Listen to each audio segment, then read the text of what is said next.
Hello everybody, my name is Ian Kirkpatrick. I'm an author, idiot, and loin streamer, and today I'm going to do what I hopefully will make a regular segment every couple of months, which is going to be everything I drew in the last quarter. But since I haven't done one for the first quarter of this year, which was January through March, I'm going to do that. And then come the end of June, I'll do another one for the last 3 months because I've actually been drawing a heck of a lot. You may have actually noticed in some of my videos, I've been placing little screen recordings, and that's just to share what I'm doing and to share my progress. And instead, I'm thinking of putting longer videos together where I kind of go over what I've done the last couple of months, kind of like a quarter check-in. I can update on projects, I can talk about the characters that I'm drawing, and we can just hang out together because, you know, it gives me also a chance to just talk about characters and do a little bit, maybe story time. I don't know.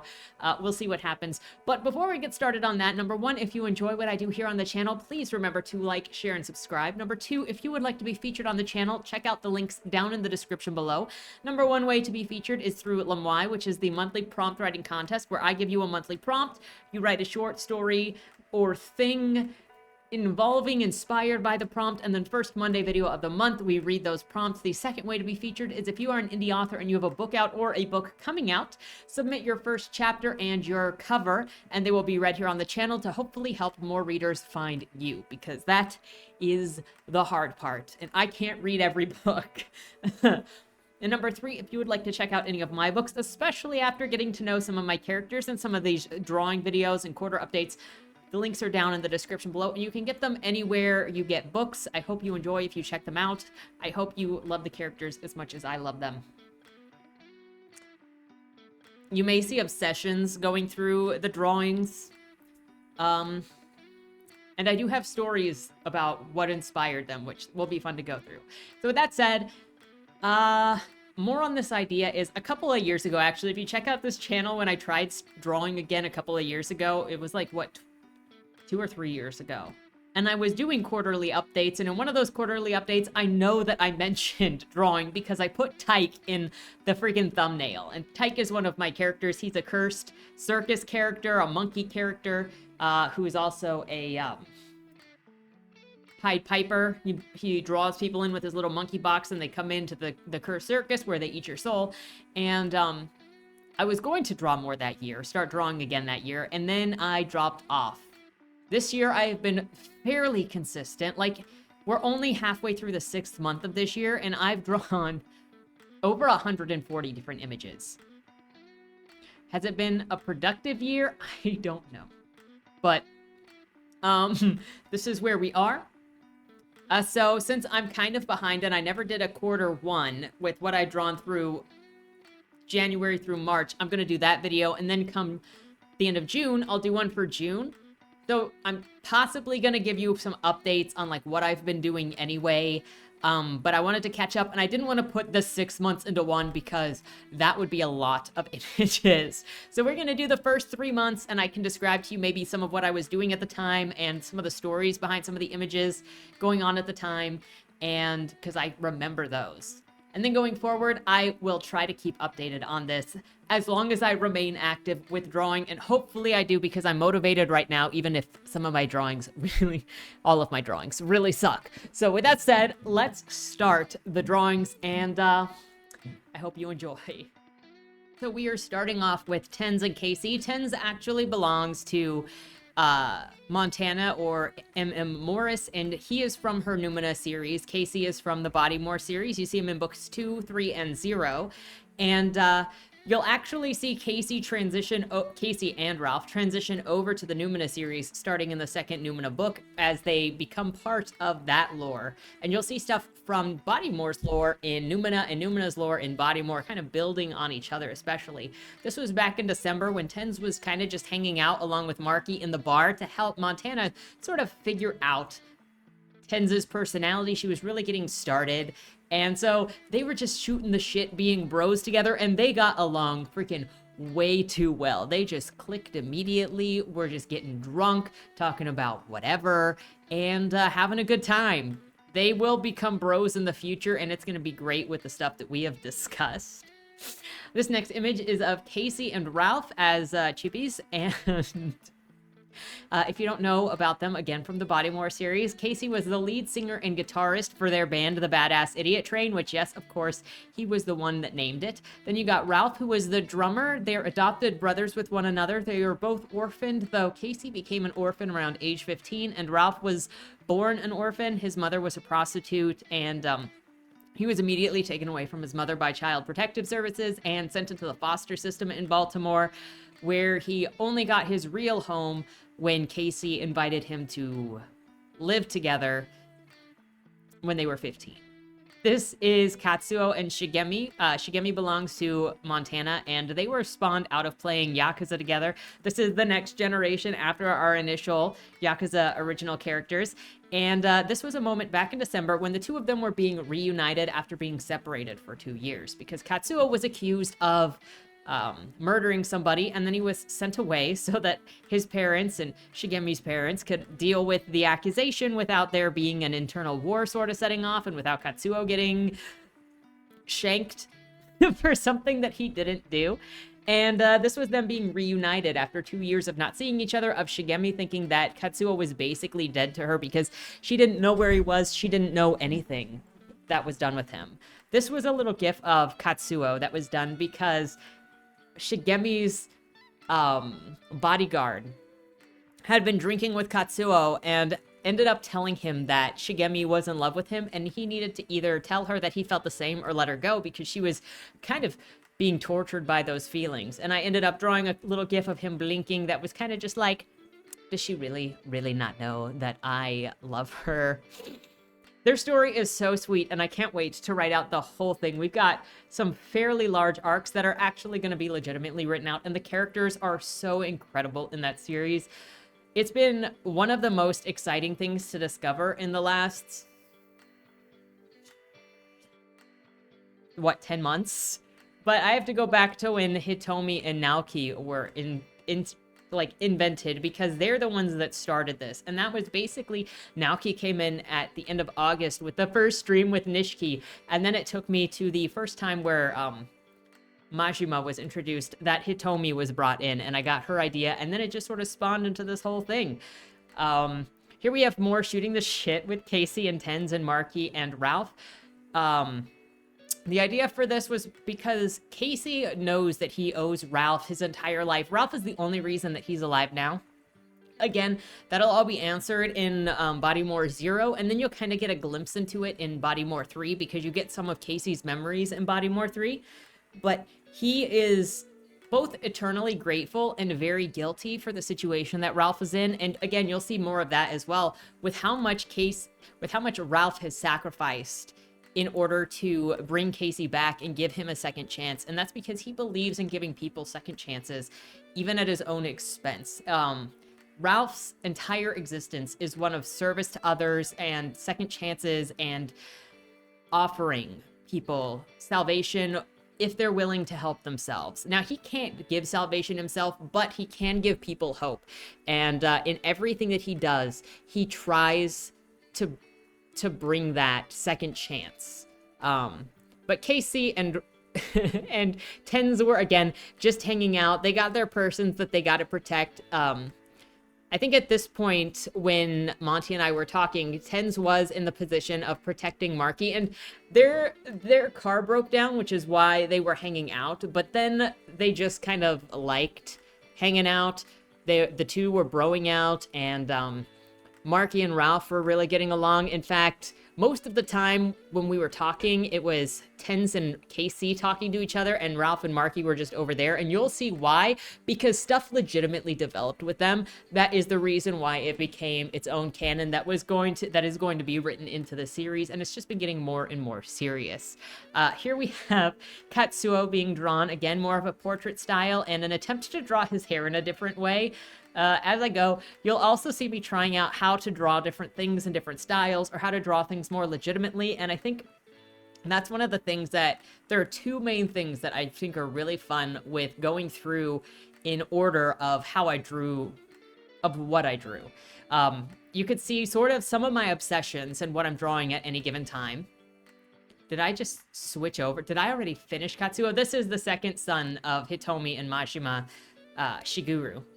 And you can see what I'm developing creatively at the same time that I'm drawing, but also what some of my obsessions are, and also where some of my thoughts are, or stories that are developing, like with the Tens and Casey crossover stuff. This was in mid-January, early January, where the boys were just starting to get their identities, and for a while I wasn't sure who Shiguru was going to be, because I think I couldn't get a name, but I knew we've got the third son here, which is Junichi, and I knew Junichi and Katsuo like immediately, but Shiguru took a little bit of time for me to understand, and then once I figured out who he was and what his personality would be, which is much more muted, he's a much better speaker, he's not the same kind of outlandish as Katsuo, and who takes after his father a lot. And then Junichi takes after his mother a lot. He is also obviously the youngest of the three of them. He's, I think, 7 years younger than Katsuo, while Shiguru is 2 years younger than Katsuo.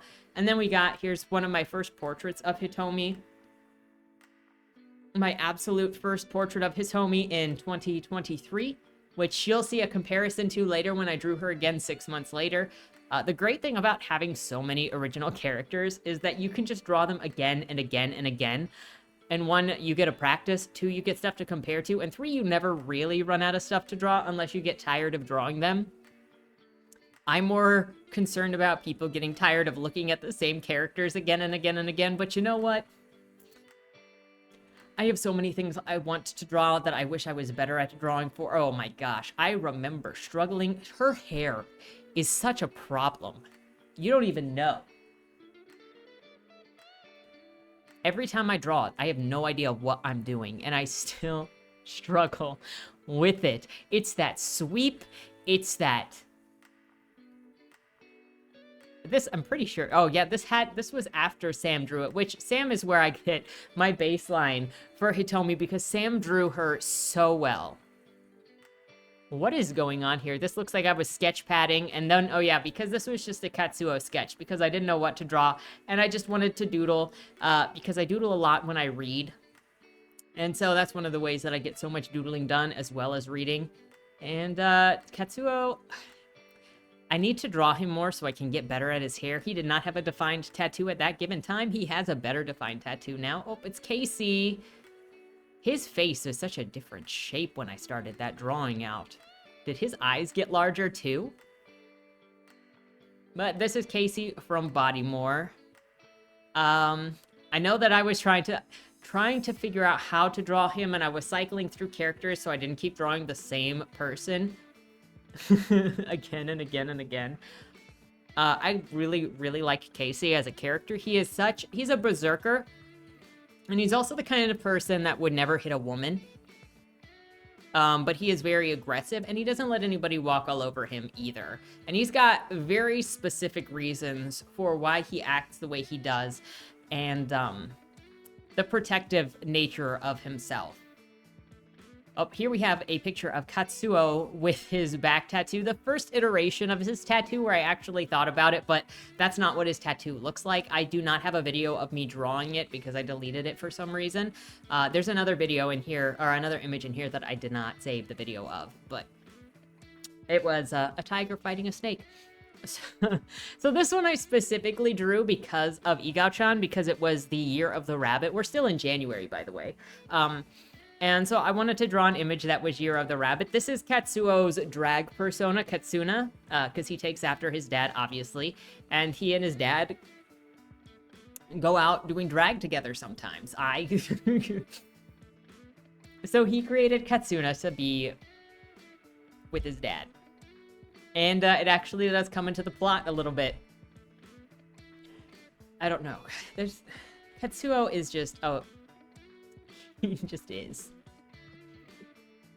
This, I think I just wanted to draw the pose, and it's Hitomi, but since she's so working class and she's not really glam at all, whenever she is glammed up, it's for the benefit or because of Majima, who picked out her dress and who does her makeup, because he used to work in a cabaret, and she always worked in her family restaurant where that wasn't really necessary, and it was just never something that she specifically did. So in this, I gave her a snakeskin cocktail dress to go with Majima's snakeskin jacket.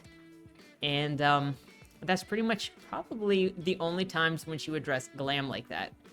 Here we have a drawing of Marky, where I was actually trying to do something else with her hair, doing a little less of the line art, and trying to do more of like the smearing and the dimensions with no lines. To various degrees of non-success, but Marky is such a beautiful character inside and out. I love her so much, and I'm excited to read the full story when it's done. Here we have another Katsuo and Shigemi with them kissing because obviously they're adorable. This was actually before Shigemi had a solidified appearance, but I was still so excited to draw them together that I was kind of going off of whatever Montana was sending me for ideas for Shigemi, which was at that point the straight hair. It was a little black. Sometimes it was the poofy braids. As you can see, it's black here. And then I went back and turned it purple after her appearance was more determined and it ended up being purple. But I have been so ready to draw them. And I have saved so many images for me to practice drawing. Here we got KC smoking a cigarette like you do. So earlier on this year, since I don't have to narrate every single image, right? Maybe I will just, as we go. Earlier this year, I was working on editing Bodymore 3, which comes out in October, and I've done a couple passes on it. It's been an interesting process working on Bodymore 3 because not only have I been refining it, and I've gone through it a couple of times now, but I have been merging the lore of what's going on in Baltimore with the lore of what's going on in Montana's series, so that, like, it's interesting to compare our two series because Bodymore is such an insular point of view. It's so small and so close and so intimate because you're in Joey's perspective, or with Bodymore 0, you're specifically in Ralph's perspective, and neither of them knows what's going on, though Ralph has more of a connection. This would be Amara, who belongs to Dottie, and I was like, I'm gonna freaking try this. And I remember at the time that I was drawing this, she was kind of absent from the server because she was busy working on a project, which I hope is going well.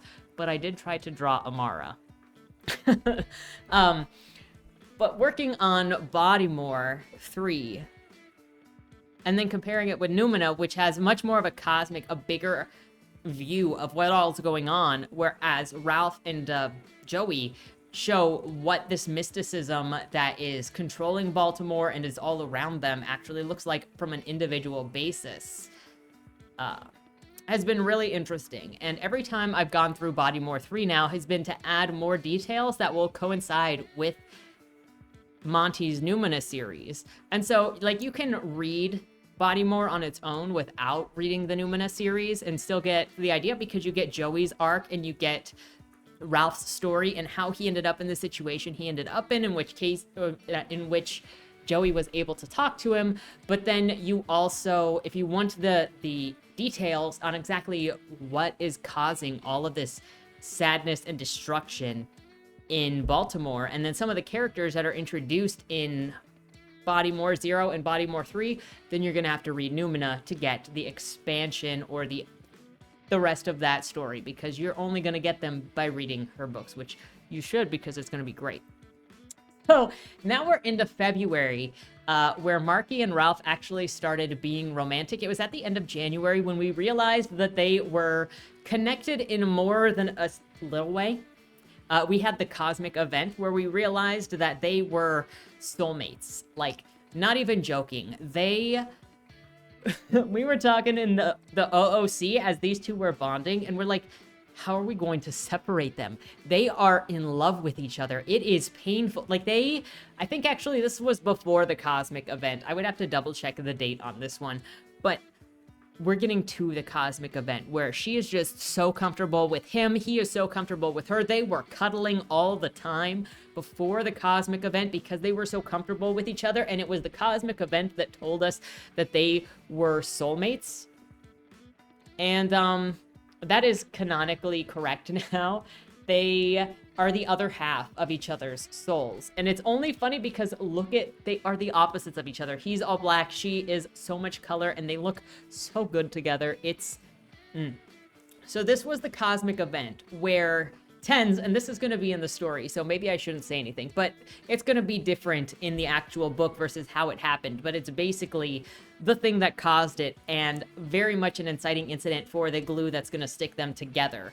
It's in the story. It's going to change, though. So what happened in the OOC was that Tens came in and he was like, we have to separate these two because we cannot stay here. Obviously, they had their own story. Casey and Ralph had this bar and couldn't leave the bar. And so Tens and Marky were going to have to leave at some point. And Marky freaked out because she could not leave Ralph behind. It was painful to think about being taken away from him. And so then hearing Tens be like, we need to separate them before this gets worse, they freaked out. Ralph was making a freaking run for the seance room so he could take Marky to Mortem, and they could not get her, at least as long as they were in there. And then Antoine came in and looked at this situation where she was panicking and it was working Ralph up, and he was panicking, and Ant was trying to bring them back down before they went into Mortem where he couldn't follow them. And they were holding each other right in front of the seance room when Antoine actually was able to talk Marky down and be like, I'm not going to separate you. And then he was just observing them to see what the frick was going on. And it was Antoine that told us that they were soulmates, that they were soul bonded, that it would probably be destructive to the both of them. And even in OOC, Monty and I were still talking of like, well, if she gets pulled away at this point, Ralph might go into a coma protectively because he can't deal with being separated from Marky. And Monty was talking about how much it was going to affect Marky, and it just developed from there. The beginning of February was the beginning of, well, okay, fine. We will do a collaborative project together. This was a February Valentine's Day image that I did of the two of them as they were determined to be a true couple. And so we were going to do a separate side project that was not Numina and not Bodymore, but it was just a collaborative effort that was separate from the books. And then as February carried on, I think it was just a week to a week and a half, maybe 2 weeks max, where we were like, okay, this is the missing book 2 for the Numina series. They're canonically going to be in there. And since then, we've still been developing Marky and Ralph's relationship. Marky is featured in Bodymore Zero, though not as herself, but in a couple of different ways, because she is what Ralph's soul needs in order to combat everything that he is up against and the toll on his soul that he gets from taking care of other people the way that he does. This was a scene from like the beginning of when Tens and them show up, which is their car breaks down in front of the bar and is ricocheting off of, things that sound like a gun going off, and they live in Baltimore, so it's like sketchy as frick. And Casey goes out there to check on them with his bat, obviously, and Tens is defensive is the best way to put it.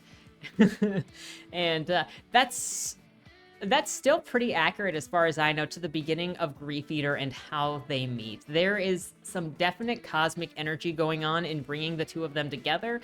And again, I'm looking forward to getting to read Numina and then work on Grief Eater with Monty. It's going to be something great. I can already tell you it is going to be, and I'm not just saying that because I'm involved and because I like Monty. It's going to be a cosmic event because it already came into being that way. So this was, I knew that I wanted to draw Ralph with one eye that was his undead eye or his mystical eye, and then his normal eye. He goes through so much pain for this job that he has taken on. And so many, all those rings matter, but you would think that he wouldn't be that hard to draw because he's just like a skinny dude with tattoos and fluffy black hair and then an all black wardrobe, but his hair is so hard to draw. It's the fluffy black that is so hard to draw. It's why I say, I think Anissa, who I have like 3 images that she's drawn of him so far, I think she is the Bodymore artist for me because she's drawn them so well. And the mood in the images that she draws, so good. Those images are, I've started posting some of them with music overlay in the shorts section to sort of story tell with some of the playlists going on. And I don't know when I will get more, but I have one of Karen and Val and Joey with Jag and with Wayland. And then I'm working on getting the set of Casey and Ralph looking in the mirrors, which are going to be part of Bodymore Zero storytelling. Casey's looking in the mirror is also in Bodymore 3. And then I have the two of them doing a seance, and then the two of them in the bar. And they are so good.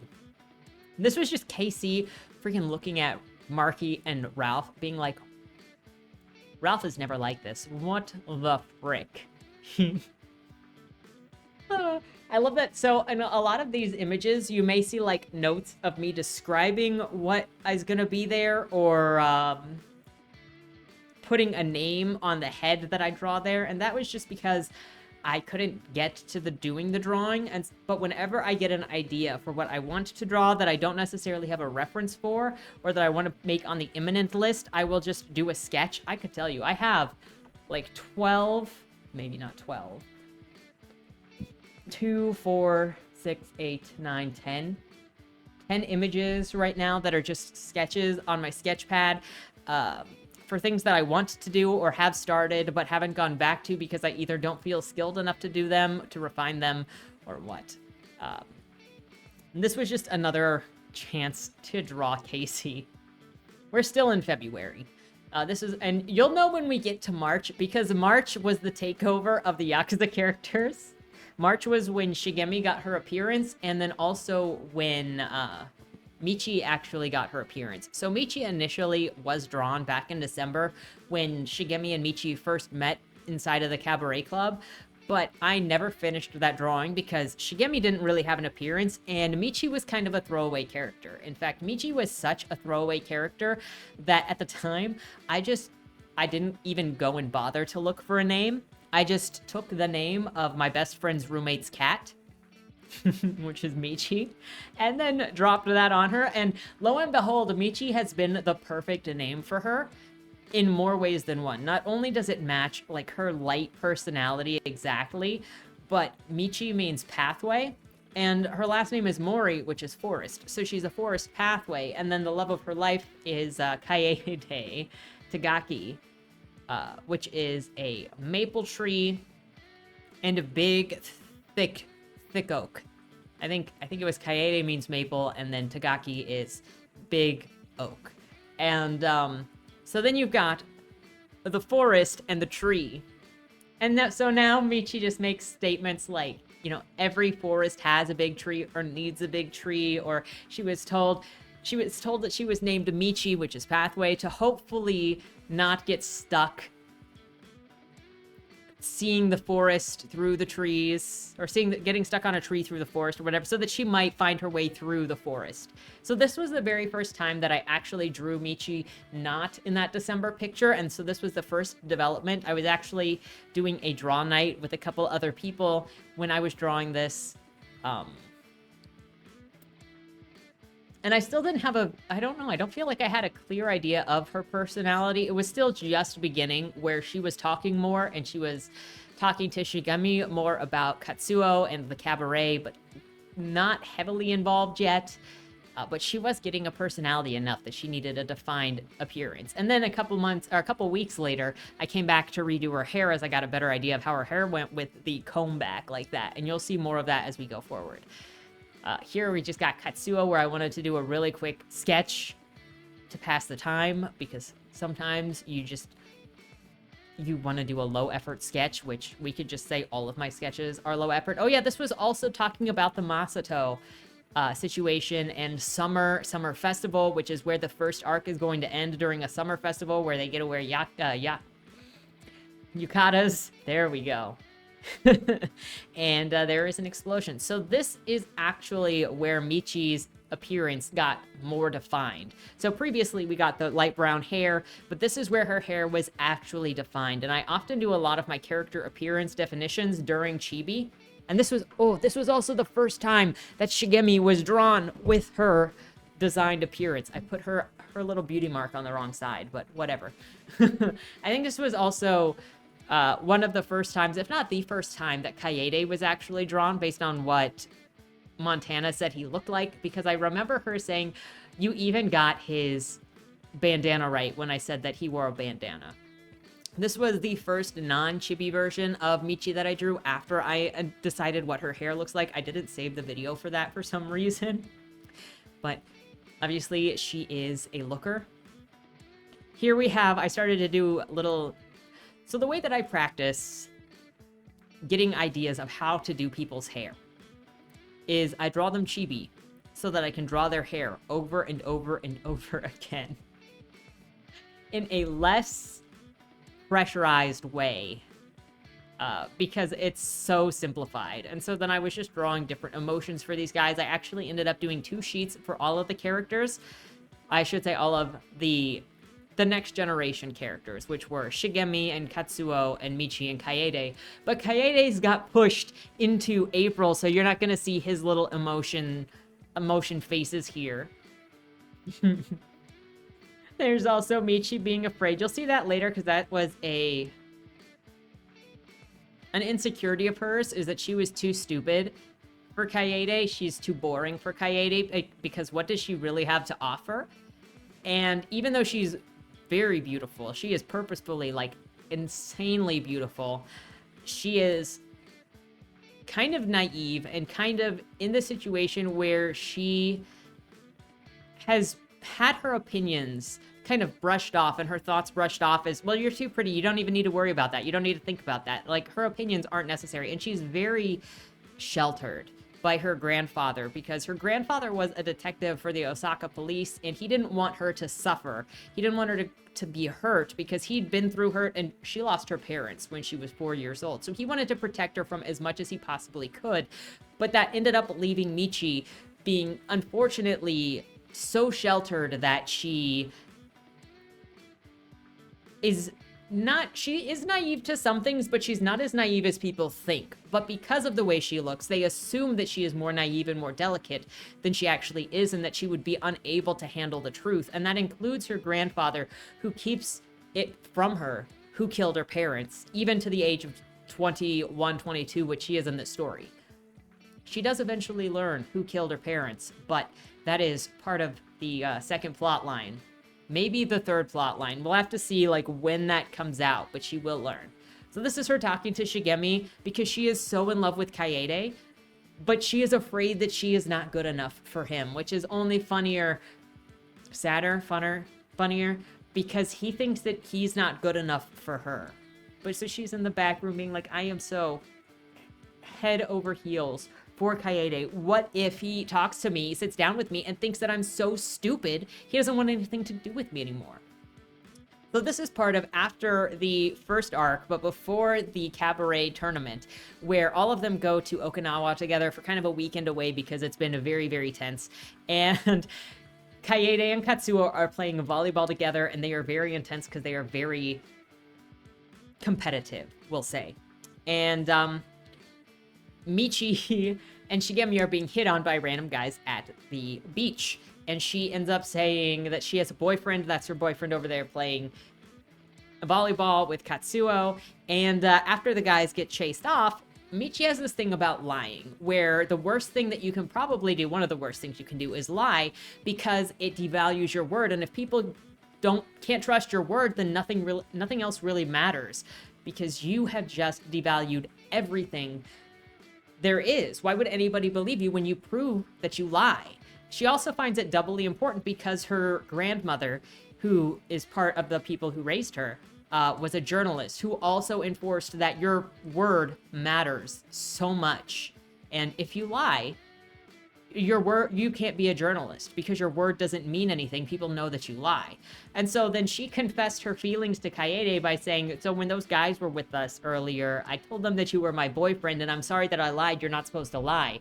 And one of the things that Michi does when she's very upset or worked up is she just starts ranting. Ranting's not the word. She rambles.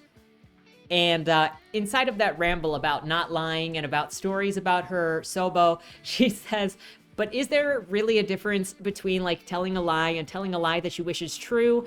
And that's how she confessed her feelings to Kaede, and then Kaede accepted her feelings because he's had feelings for her for a while, but was waiting for her to make the move because he didn't want to pressure her. And they are so cute together. I cannot wait for you to see the story of all 4 of these characters. I should say all 8 of these characters, because their parents are so good too. Just the story of the Yakuza characters, and this is obviously, my video is over, but the story of the development with the Yakuza characters is so wholesome and so good, and I cannot wait to share more of them with you and to actually share their storylines with you, because it has been the most exciting and wonderful thing to develop in the last couple of months, alongside with Numina Star, because Ralph and Casey and Marky and Scarlet and Tens, and the relationship between all of them, and Casey and Ralph finally finding a family, because it has been 33 years. Ralph has been looking for a family, and he's finally found one.